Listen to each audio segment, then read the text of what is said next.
Monster RX93.1 presents Heard on Thursdays, the iconic radio talk show that made Philippine FM radio talk. Winner of multiple KBP Golden Dove Awards. Your host, JC Tevez. Hey, what's going on, Monsters? JC Tevez here with you for more hot conversations here on HOT. Heard on Thursdays, the show that made Philippine FM radio talk. Good evening. And I just want to ask you guys, do you guys remember the band The Police? Of course you do. I'm sure their songs are still favorites of yours on your playlist. If not, guilty pleasures with titles like Pogi, Paa, my favorite, Sungit Queen. Oh, man. And, you can tell that reverence is not their forte. This so-called Pinoy nerdcore band had songs that were lyrically incisive, melodically inventive, and instantly unforgettable. And that's because of the innate wit and creative brilliance of the band members, chiefly Gabe Mercado, Bob Guerrero, and our guest tonight, Jay Ignacio, the guitarist of The Police. They've all taken different, if intertwining paths since then. You'll remember Gabe from the HOT episode about Spit, Silly People's Improv Theater, which he founded. That was a fun interview. Jay has become a fiction writer and a graphic novel author. He's also a documentary filmmaker. He directed and co-produced the acclaimed documentary, The Bladed Hand, the global impact of the Filipino martial arts, about the worldwide impact of Arnis, aka Eskrima or Kali. Ignacio says his new work is a direct descendant of that film. It's a comic book that pays tribute to Pinoy comics of yore and Filipino literary and pop culture traditions. The 96-page graphic novel is called Alandal. It's an adventure story set in the late 1700s, and it tells the story of Sabina, the 12-year-old daughter of a Spanish conquistador in exile. Sabina is abducted by pirates and taken to the island of Jolo. There, she discovers her true identity as royalty and meets a mysterious swordsman named Alandal. And that's where the story takes off. For Alandal, Ignacio collaborated with no less than legendary 81-year-old comic book illustrator Alex Nino, known for his works for DC and Marvel, including Batman, Hulk, and Power Man, horror comics, and heavy metal, the magazine, and Disney movies such as Mulan, Treasure Planet, and Atlantis. You may have heard of those. Nino also adapted literary classics such as Moby Dick, War of the Worlds, and The Three Musketeers to comics. Alandal was launched last September 4 at the Philippine International Comics Festival. Heard on Thursdays tonight, we have joining us graphic novel author, fiction writer, documentarist, and musician, aka rock star, Jay Ignacio, joining us tonight. Hi, Jay. Good evening. Hello, JC. Good Thank you evening, so everyone. much for taking the time to join us tonight. First of all, how are you doing? I'm well, thank you. And you? I'm doing well. Thank you for asking. So, Jay, I don't think the pandemic can stop you from pursuing your creative venture. So I'm guessing you're still pretty busy during this time. But the first question I always ask before we dive into the graphic novel, before we dive into your musical career and everything that you've been doing in between, I always ask, what has been keeping you busy outside of that? Are you watching anything new? Are you listening to any new music, new TV shows? Starting last year, I kind of fell in love with Arabic music and Turkish music. So I got into playing the oud.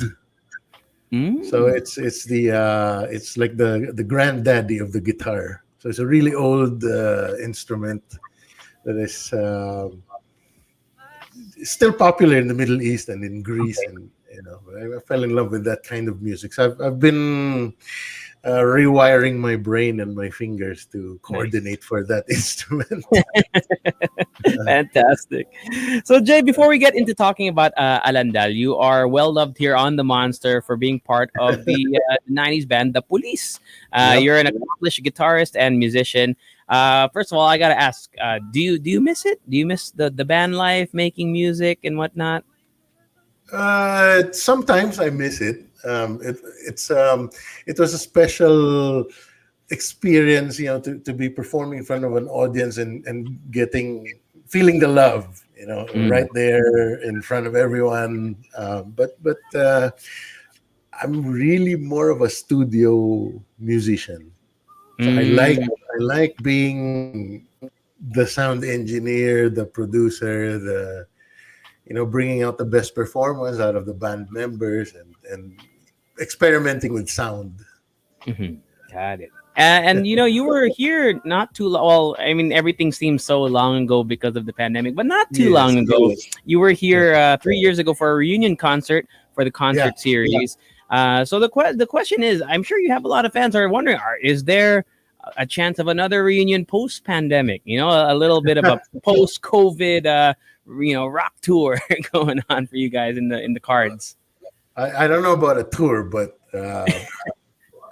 I'm guessing a reunion show would happen again because you know everybody's itching to do something I agree. together.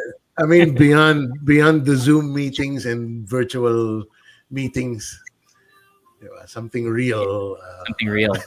Yeah, Something you can feel physically and emotionally, right? yeah. uh, Jay, you've also gained acclaim as a documentary filmmaker. Of course, I think you were here on HOT before I was the host, and you came to talk about your documentary, The Bladed Hand, so the global Right. impact of the Filipino martial arts. Let's talk about that just a bit. For maybe some of our listeners who didn't catch that episode or missed that documentary, can you tell us a little bit about it and how that came into fruition? Okay. In 2009 was when I had the idea to do something like exploring the origins of arnis. I didn't know much about it back then, and what I practiced was karate back then. But arnis was there were a lot of rumors regarding arnis being used in Hollywood movies, and I thought, sige, let's explore this. And I interviewed a lot of people who were involved in the movie business. I've also interviewed uh, instructors of Arnis who teach the military, teach law enforcement, and so on. It's like, okay, there's more to Arnis than just the Hollywood rumors. So I ended Mm, up exploring it, and took me 4 years to make. So wow. by 2013 was when I officially released it. Um, and we did a lot of prior to the release, we did a US tour of the film. So we screened it all over the US. And that was unforgettable. That was in 2012. Wow. Um, It's been a yeah, while, huh? 8 or 9 years since that came out. But I'm sure yeah, I, yeah. I'm sure you must still get a lot of people who are slowly discovering the Filipino martial arts. You must still get I don't know how they contact you, but do people still reach out to you regarding the film and wanting to know more about Arnis and just Filipino martial arts in general? Yeah, well, some people mistake me as an expert on the matter, but I'm not. I just happened to ask a lot of questions and got a lot of answers, and that's what I Mm, put out in the film. So, yeah, I still get messages asking about, hey, where can I learn Arnis? I live in so and so area. Like, mhm. oh, I don't know, try this Facebook page or something. Uh, And you're right when you were saying that when you first heard about our niece, it was really in Hollywood movies. The first time I heard yeah, about it, actually, it was referred to as Cali, yeah, uh, for the Born Identity movie. That's where I yeah. kind of first heard about that. But what other? I mean, I've seen it. Have you seen like newer films where you can clearly see the impact of our niece? Maybe like John Wick, for example, might be Yeah, one that. yeah, John. There's been some. I forget who the stunt coordinator is for John Wick, but yeah, Eskrima is in there. Um, there's a lot there. The biggest group would be of stunt coordinators who apply Filipino martial arts in Hollywood are the people who've learned from Dan Inosanto, Mhm. who was he's still alive, very much alive, and still strong. But he and Bruce Lee were best friends back in the day. And if you've seen the Game of Death, he's the Pinoy guy with the chucks Yeah. that gets killed by Bruce in the duel. So those Yeah. two were best friends back in the day, and it was through Guru Dan Inosanto's lineage that a lot of stunt coordinators in Hollywood came from. And also another one, there's another guy. His name is Rafael Cayana. He is both a renowned comic book illustrator in the States for he's done DC and Marvel. Mhm. Uh, and he is also a stunt coordinator. So he injects a lot of Filipino martial arts into. Um, I think the biggest, no, might have been the first movie he did was The Hunted with Tommy Lee Jones and Tommy Lee Jones, Benicio del Toro. Benicio del Toro. Yeah, that was him who did all the fight choreography there. And then I know he did. Uh, I forget one of those crime. I'm blanking. One of those. Yeah, crime but the Hunted has some of the best knife combat I've ever That's seen. Raphael. Yeah, That's yeah. that's fantastic. I don't know. Maybe he did Under Siege, because Under Siege has a really cool gunfight. But I don't know if Steven Seagal does his own stunt choreography. He might yell at people if he doesn't get to do it on his own. I don't know about Under Siege, but Segal and Guru Dan Santo work together in another. Yeah. Yeah. I can tell from the influences from a lot of the fight choreography that at least there was some sort of inspiration there. So Jay, how about the film itself now? Since it did come out in 2012, it's been a while now. But where can our Monster listeners who are like, oh wow, I want to watch that? Is it still available? Is it available online? Where can they watch it? Yeah, it's on Vimeo.com. That's Vimeo.com, and then you search The Bladed Hand. It will appear there. I retained the special pandemic promo, because before it was priced at I don't recall if it was $20. I dropped it down to $2. $2. So mura na yan. That's what, 100 pesos. Yeah, you watch it from the comfort of your own home, from the safety of your own home now. I'd rather you watch it legally than the pirated ones that are going around. Is that an issue with I mean, piracy? It's still it's happening even with that film. Wow. Oh yeah. Well, I think because of its its global impact. Yeah, definitely. So, a lot of martial arts groups have been aching to see this, and some have gone the gone the dark route. Yeah.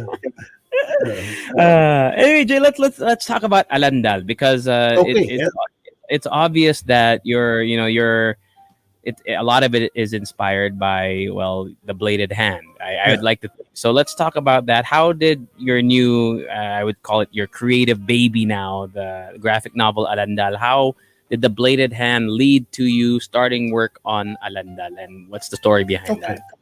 Yeah, so in The Bladed Hand, while I was in the research phase, I found out that at least in the case of Visayan Arnis or Eskrima, the origins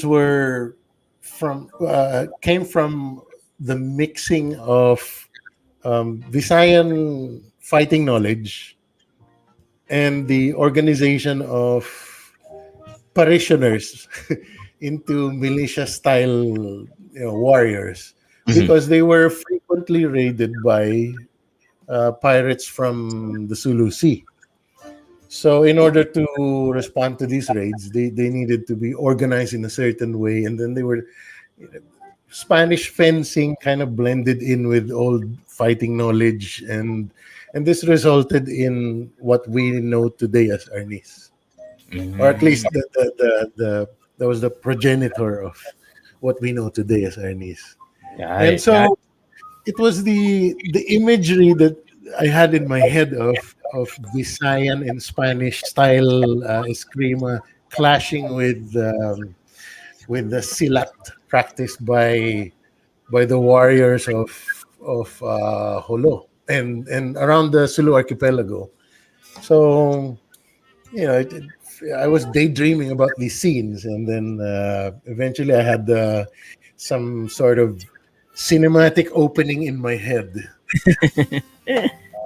A Spaniard carrying an infant, and he's he's really good with the sword, but he's fending off these Tausug warriors, and they're trying to blow him up, and besides, he's able to dodge them.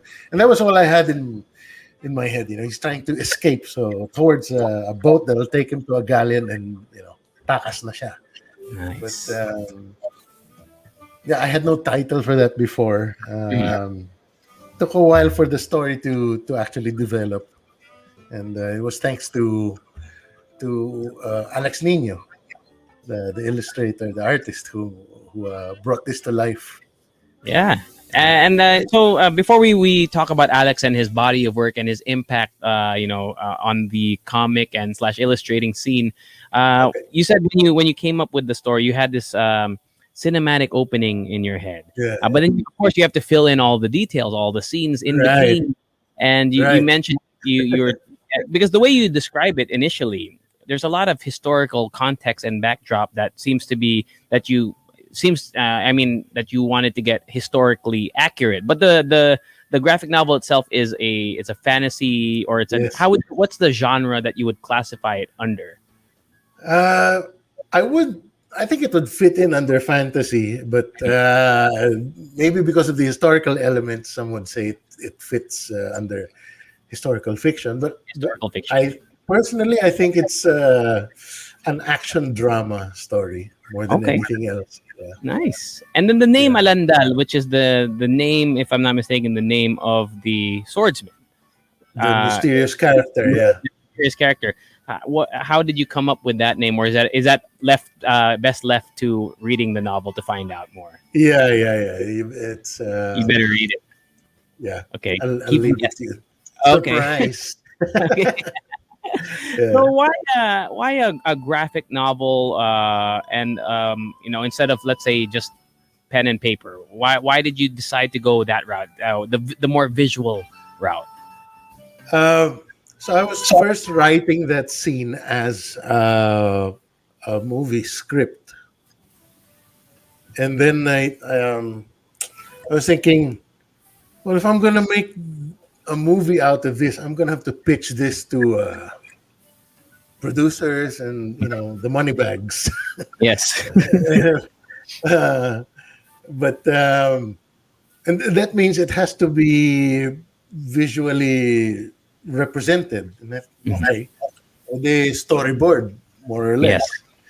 And I thought, if I'm gonna have this thing illustrated anyway, and I have access to Alex Nino, I might as well try, diba? Yeah. And because this is my very first comic book.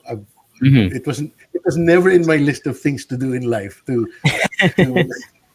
write a comic book, but things kind of fell into place. I mean, a legend like Mang Alex, I felt like, okay, he may or may not like it. So I kind of pitched it to him in a patapon way. Because I was expecting he would say, pwede pa-drawing sa iba yan. But when he responded with gawin na natin yan habang buhay pa ako. What? Are you serious? You're gonna do this? Nice. Yeah, let's do it while I'm still around. Okay. Fantastic. So that meant, because what I pitched to him was just that running scene, which is the prologue in the comic book. If you have a copy of it, you'll see that that's the opening chapter. That was the very first thing I had in my head, and so from there I had to build the whole story. Like who's the Spaniard and who's the baby, and why is he running? So I had to build a whole fiction around it, and I chose the 1770s because I felt like it was an exciting period in our history because we had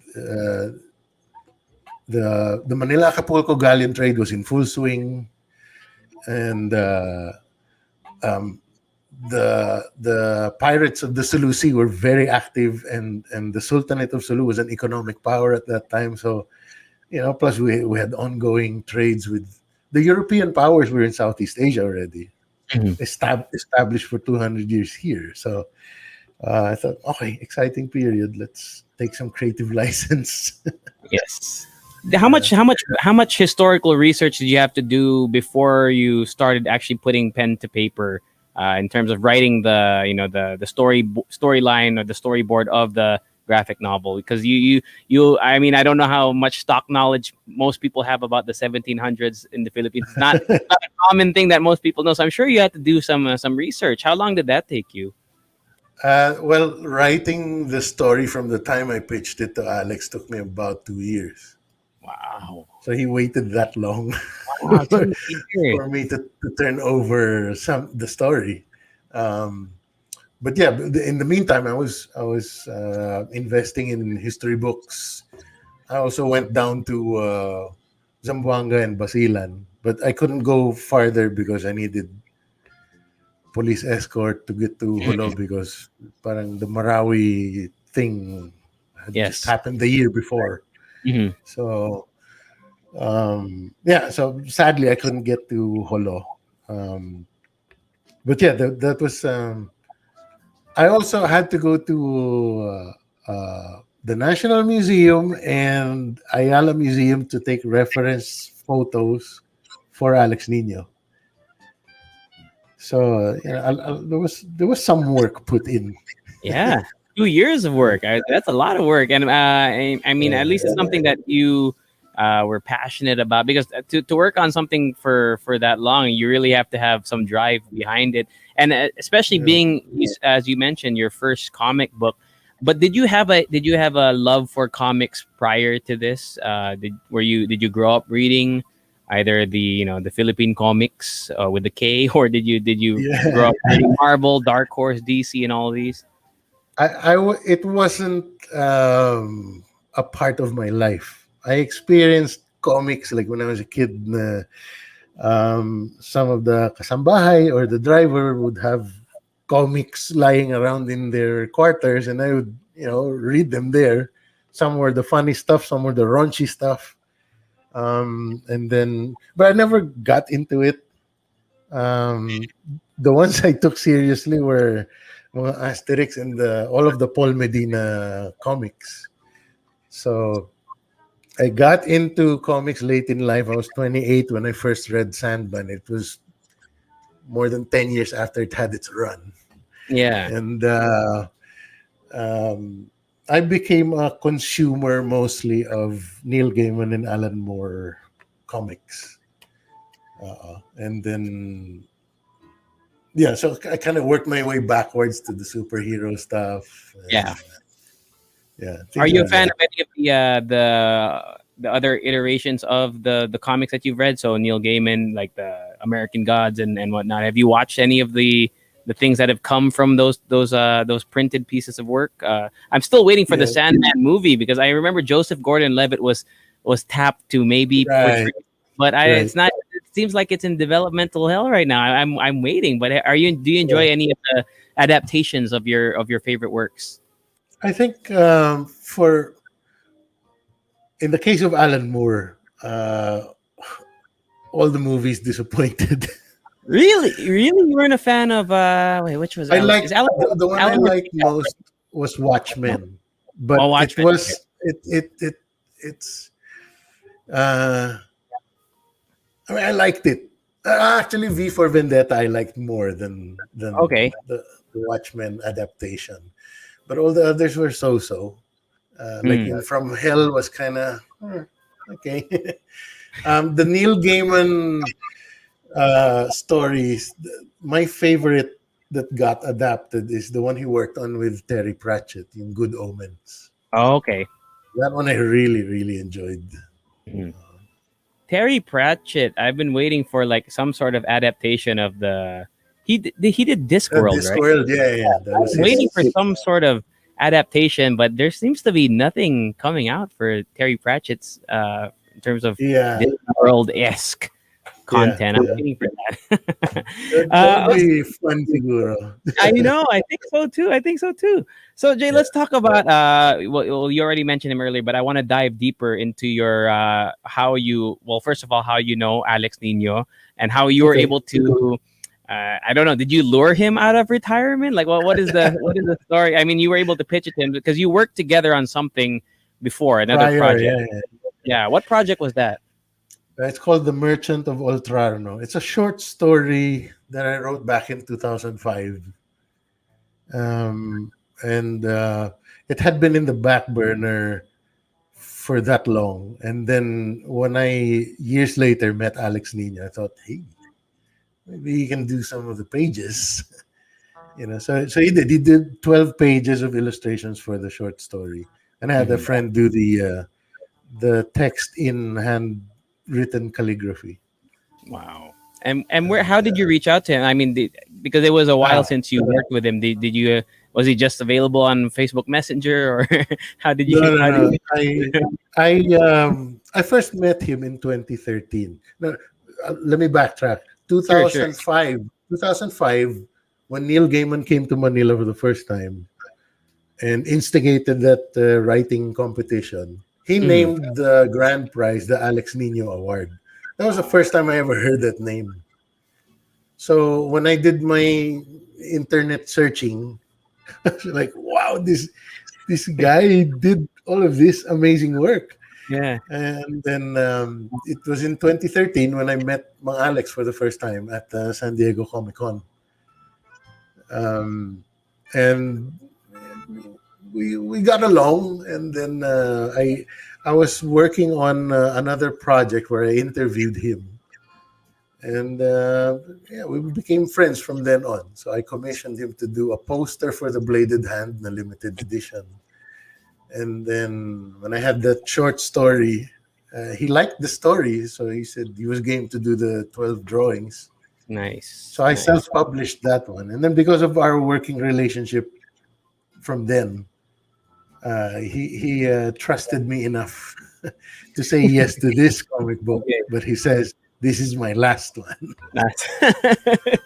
uh, so what was the process like? It was, you said it was you pitched it to him, and then it was only 2 years later when you kind of, when everything started rolling, or the gear started Right. turning.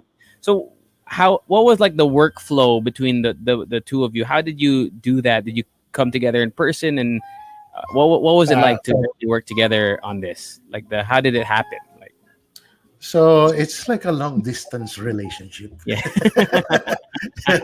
um, So the last time kasi when I pitched the story to him, it was mga 2016. And then, and because I visited him at his house, and everything else was done via email, and I would regularly make an overseas call to him. Um, but I would only call him after he had already made the drawings. Kasi his condition was, do not give me a script. Just give me a synopsis and I'll take care of everything else visually. So meaning, when I start drawing, you back the hell off from me. Do not bother me. And I'll just, let you know when I'm done. So it took about a month and a half, maybe, from the time I submitted the first Enough. half of the story to him, Mhm. when they emailed me photos of what he came up with. And I really had no idea what they were going to look like. I just gave him a list of characters and said, and descriptions per character. And he jumped right into the story. Wow. And I didn't know that he was going to do away with panels. So this is not your usual comic book, because every page is like a splash page. There are no There's no separate like little squares and rectangles or wala. panels. Every page looks like a poster. Wow, So, that's cool. well, it was incredible to look at, but the big challenge was, where do I put my text without Mhm. interrupting too much of the art? So I had to do a lot of I had to overhaul my script because I had to be more concise. I had Yes. to be able to fit, in that limited space without talking too much. Mhm. Wow. The so I mean I imagine when like you said let me just give me the synopsis and I'm gonna get to work. So when the work was done, did you have any apprehensions to maybe if there were gonna be changes that needed to be made? For me, for example, if I was Alex Nino, whatever you do, I'm good with it. No corrections here or whatnot. Did you have to do that at all? Did you have any No, amendments or any sort of changes that you needed or requested? no. What I did was I adjusted to him. So I was Okay. prepared to do that because like I was not gonna pass up the opportunity to work with this legendary genius. Mhm. And so whatever he does, I'll adjust because the one of the intentions of the comic book of Alandal is to showcase Alex Nino. Mhm. Um, he had he had moved to America in the 70s, and um, a lot of things happened in the local comic book industry where he eventually was forgotten. So I'm hoping to bridge that gap between the old generation and the younger generation with this comic book.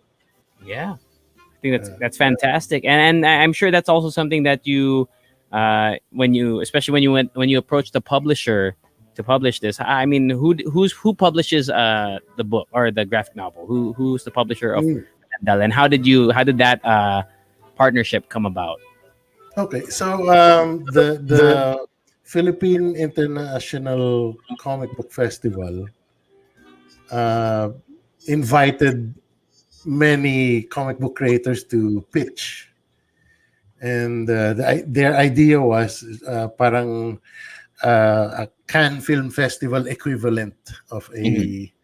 a comic book festival, Comic book where they would festival. also be involved in the uh, development of the selections that they made. So parang they chose the top 10 out of I don't know how many, and these were the ones who would compete in the film festival, and they would also be kind of help us along also in the Yeah, development stage. Yeah. to promote to promote the art in a way to promote the Right. local scene.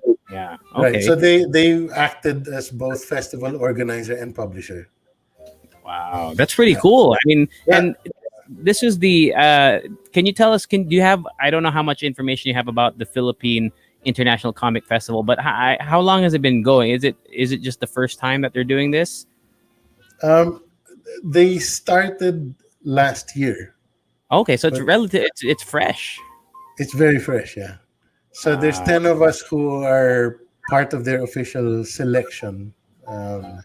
But so far, I think only four of us have been published. Okay. The I others got are it. still, I mean, because of the Pandemic. pandemic, Yes. everyone got Delayed. affected and delayed. Yeah. Yeah, Hmm. yeah. But So, I but think the festival is up and running all weekends of September. and how can people is it's online, I'm guessing, right? So how does Right, that work? right. What is the how does it work? In short, how does it work? They have curated webinars for all weekends of September, and you are if you buy a book from their order form.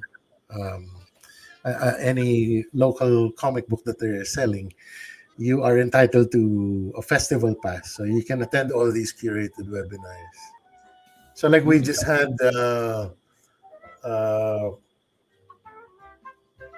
well, somebody gave a webinar on the British graphic novel, and then before that, there were.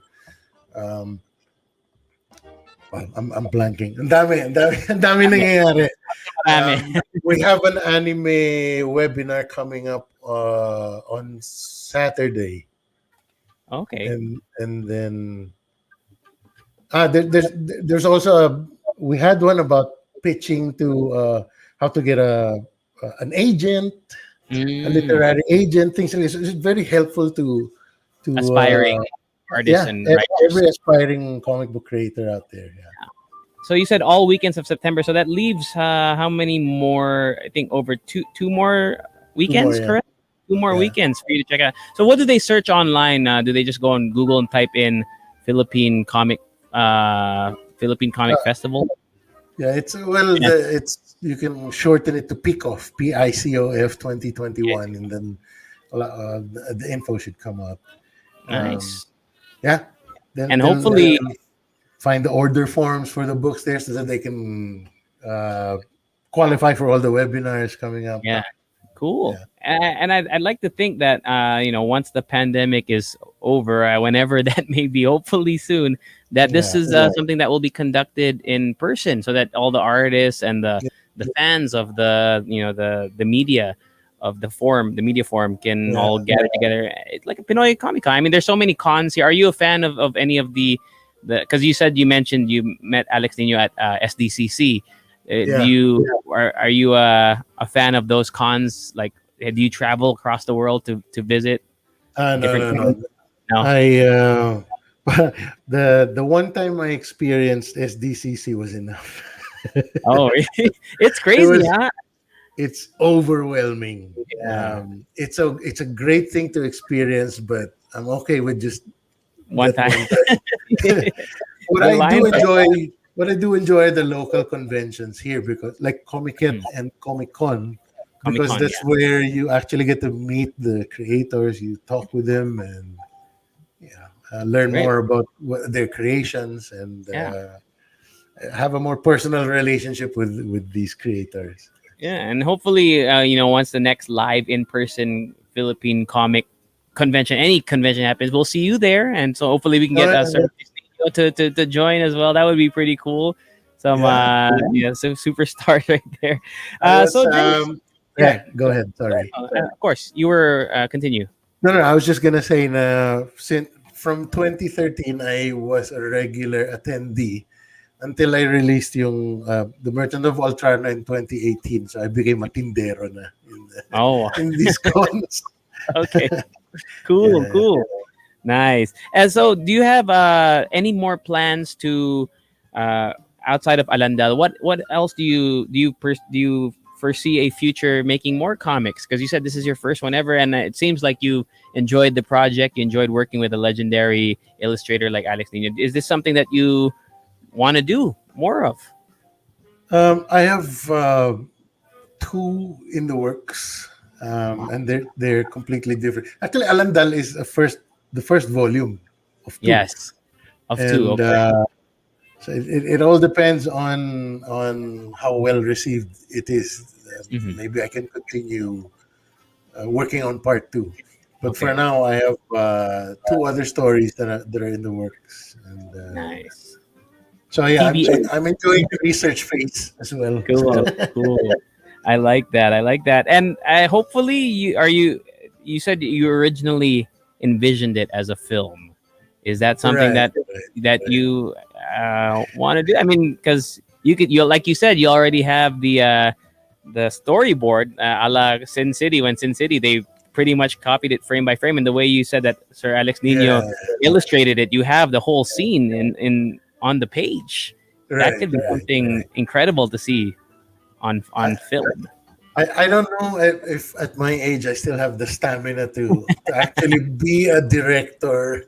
That's if I even find the funding, you Mm, know. Uh, uh, but the directing is it's a whole new it's a whole level different of ball. management. It's management really.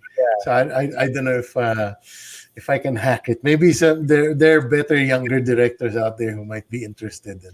Nice. I like it. I like it. Jay, thank you so much for taking the Hey, time thank tonight you. to share your stories with us. I'm sure there's a lot of our monsters out there who are like, wow, I need to read this now. So once again, can you invite them to, of course, get a copy of the graphic novel and just anything that you want to invite our monsters to do, whether it be anything else you're working on or maybe music that you might be working on as well, just in case.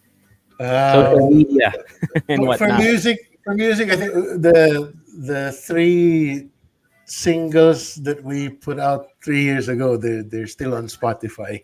Okay. So one is about being a tito. So yeah, they look for the police on Spotify and find those songs. But if you like comic books, if you like adventure, if you like fantasy, and with a splash of historical, fiction, and then action drama with a little bit of Pinoy martial arts there, I'd like to invite you to get a copy of Alandal. You can get a copy from the PICOF page on Facebook. Also from Comiket Inc. That's KOMIKET. They also have an order form there. And, this also entitles you to attend all the webinars for the remaining weekends of September for the Philippine International Comic Book Festival. Yeah, go get a copy. And anyone you want to say hello to, Jay, friends, family, fans that might be watching or listening for you tonight? Alam ko nakikinig si Brad Feliciano. Hello, Brad. And sa lahat ng mga naghahanap sa The Police, huwag kayo mag-alala, mahal pa rin namin kayo. Thank you, Jay Ignacio, for joining us. Thank you, JC. Thank you, so RX. Thank you for We hope this. to see you here in person, whether you come and you have a new comic or a graphic novel to promote, or of course, if you come back as a member of the police, where you're always welcome here on the Monster. And we'll see you when we see you. And to all our monsters out there, catch us again next week for more hot conversations here on Heard on Thursdays. My name is JC Tevez. Have a wonderful evening, and always keep it locked right here on